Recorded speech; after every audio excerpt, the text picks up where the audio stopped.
So we want you to realize that there's going to be some of that. But we have a new way of explaining it to you. And those who have been hearing and have been focusing in this new way are getting results, extraordinary results, easily. So here it is. As you stand in your now, do you accept that you are vibrational? Sort of, kind of. And is it logical to you that you have been offering habits of thought so that you do have a point of attraction? When you think of the people you know, or even yourself, in many cases, couldn't you describe most of them who you know well? Couldn't you describe most of them with a singular emotional word? Sort of like the 7 dwarfs.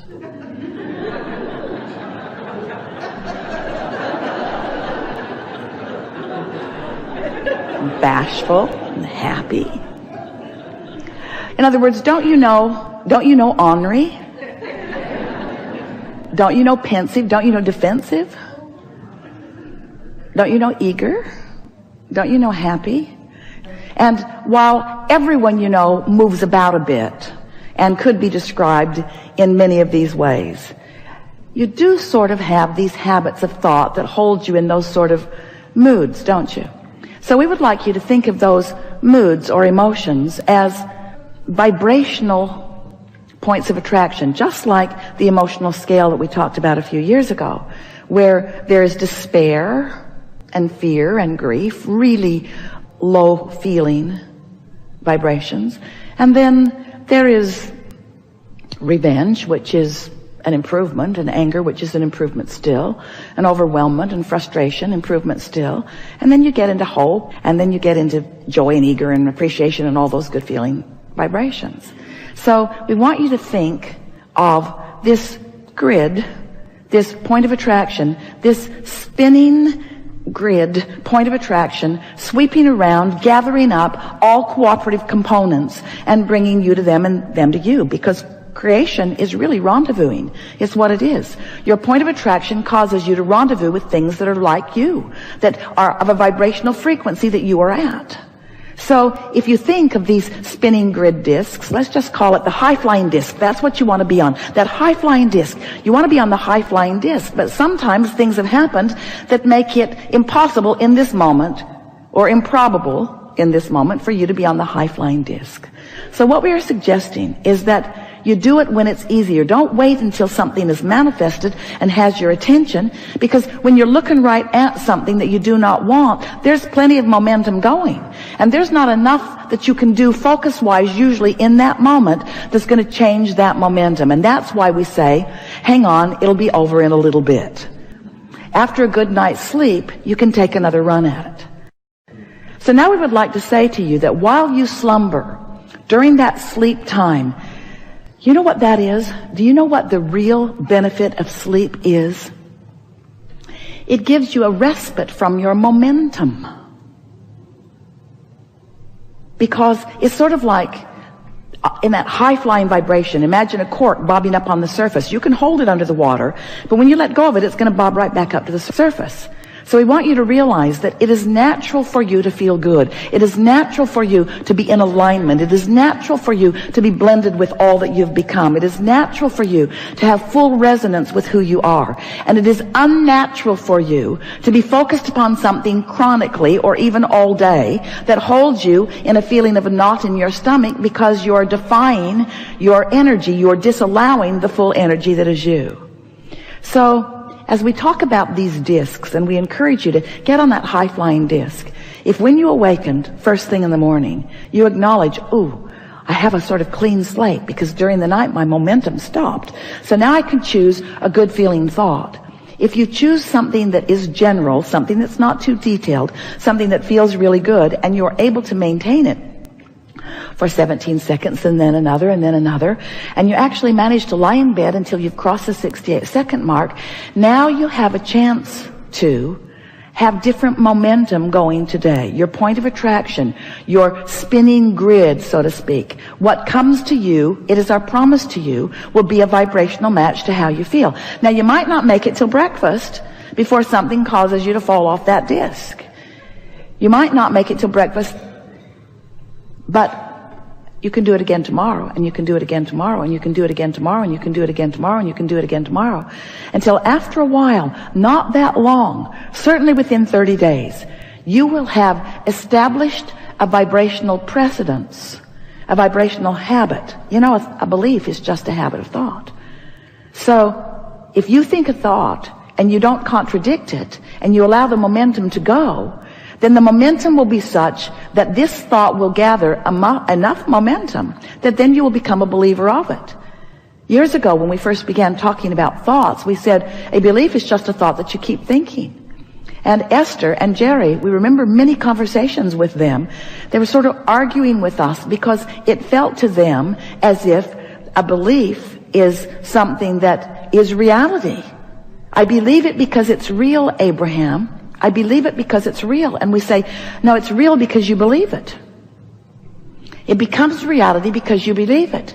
Well, they argued, but I haven't really thought that much about that. And we say, you just got to know that you're born into belief systems, and many of them serve you well and many of them don't serve you well. And to be a deliberate creator, you get to sort out the ones that serve you, and you get to sort out the ones that don't serve you. And it is our promise to you, we can make this complicated and we don't want to, or we can make it simple and we really want to. If you will wake up in the morning and reach for the best feeling thought that you can find and practice it just a little while, you will begin to notice that your point of attraction has changed to the point that you will begin to feel invincible, because you will barely begin to speak things that are pleasurable to you or desirable to you or wanted by you, and the universe will begin an orchestration of them coming to you.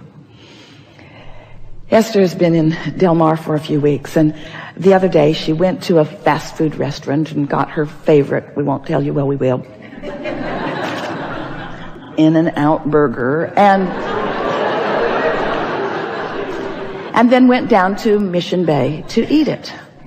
And she was watching people who had gathered there for fun. There were people on jet skis, there were people on sailboats, there were people sunning, people running, people exercising, people picnicking, all manner of people all over this place. And Esther just sat in her car and enjoyed her burger and watched them, and she was feeling high and invincible. She had been practicing this for a while. She'd been feeling so good. She'd been doing everything that she could think of to put herself in that place of feeling good, and she had good feeling momentum going, really good feeling momentum going. So she's just sitting and enjoying, and then she thought, I wonder how they are feeling. And so she started looking at them with a little more purpose, and no one looked like they felt like she was feeling. And then she thought, well, they've come down here because they want to feel good. I came down here because I did feel good. She thought, I found my high-flying disc and then I came. Where so often, and she remembered of herself as well, I've come here for it to cheer me up. It's different. When you get on your high-flying disc and then, you get on your disc and then you follow the inspiration. Oh, the dynamics, the synergy, the co-creative power, you begin to feel invincible because now you've accessed this energy that creates worlds. You have a leverage that few deliberately harness, but you can. So Esther sat there. She has her notebook and she writes things that occur to her, and she wrote with clarity, universe, show me others who feel like I feel. So now it's time for her to leave, and so she gathers herself up and gets back out onto the roadway. And this roadway goes through a couple of intersections, and then it goes right onto Interstate 5 back to Del Mar where she lives. And as she crossed through the intersection, it was hard for her to get through without clogging it because the traffic was backed up. And as soon as she got through the last intersection, she realized, there must be a problem on the freeway. And there's no escape because everything says no U-turn, and there are no streets to turn off of. In other words, she was now committed to get on the freeway, and the freeway was clearly clogged.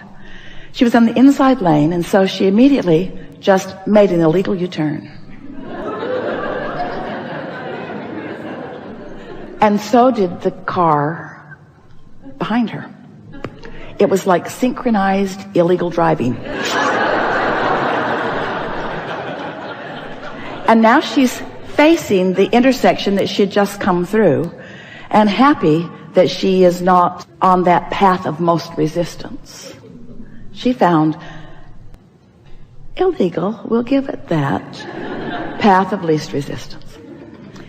The man who had been behind her, who is now in front of her because they've turned around, got out of his car, beautiful white hair, smile that looked bigger than his head, and came to the window of her car and said, I've been driving around here for a long time, and never, ever, ever have I seen anyone follow their gut instinct with such success so quickly.